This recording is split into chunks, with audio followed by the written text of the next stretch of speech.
Shalom aleihim bisem Yesua Hamasyah. Salam sejahtera di dalam nama Tuhan Yesus Kristus.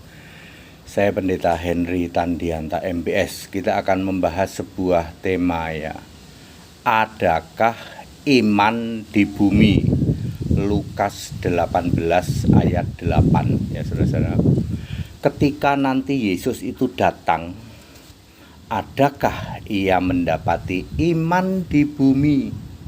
Lukas 18 ayat 8. Ini satu-satunya ayat saudara-saudara yang ada kata-kata mendapati iman di bumi. Itu cuma ada satu-satunya ayat ini doang. Jadi dalam Lukas 18 ayat 8. Ketika ia datang, Yesus datang di mana ya Pak? Datang di awan. Dalam peristiwa apa? Rapture, pengangkatan orang percaya, perjamuan kawin anak domba. Yesus akan berkata, adakah iman di bumi? Yesus tidak bertanya apakah ada yang nyembah patungku ya, patung iblis gondrong gitu ya. Apakah ada yang menyembah patung segitiga, Allah segitiga? Yesus nggak nanya gitu.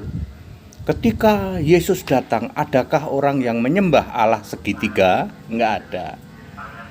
Tidak juga Yesus bertanya apakah ada yang menyembah patung ya. Tidak seperti itu ya.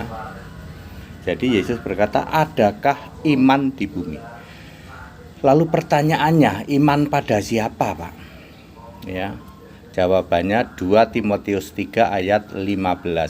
Iman kepada Kristus.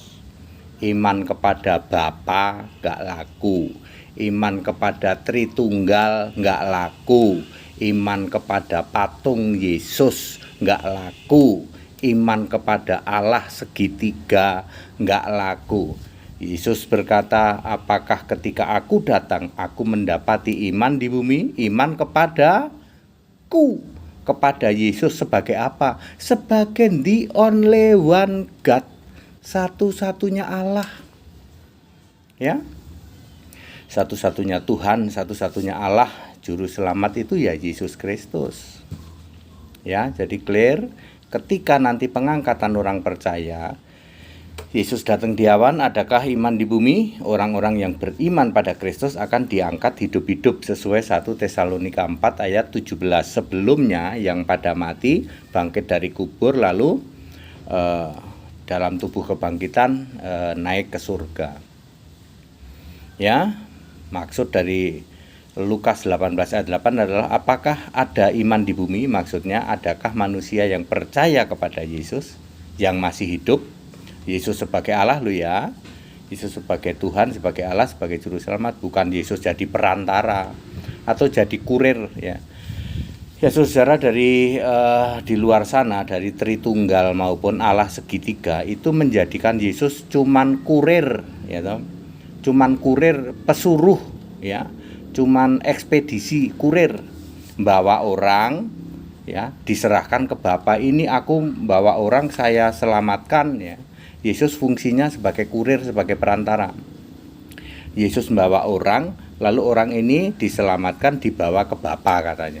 Itu menurut keyakinan penyembah Allah segitiga. Allah segitiga itu 100% iblis maupun penyembah patung apapun bentuknya, mau mirip Yesus, mau mirip apapun, maupun ornamen para penyembah patung, penyembah ornamen, penyembah Allah segitiga adalah penyembah iblis. 100% ayat-ayat Alkitab banyak sekali bertaburan ya.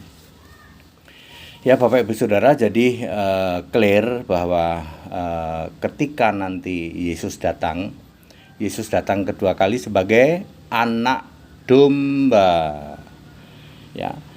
Yesus tidak akan datang kedua kali. Yang datang itu anak domba. Apakah anak domba itu Yesus? Yes, tetapi nanti kita akan menyebutnya anak domba, the lamb ya.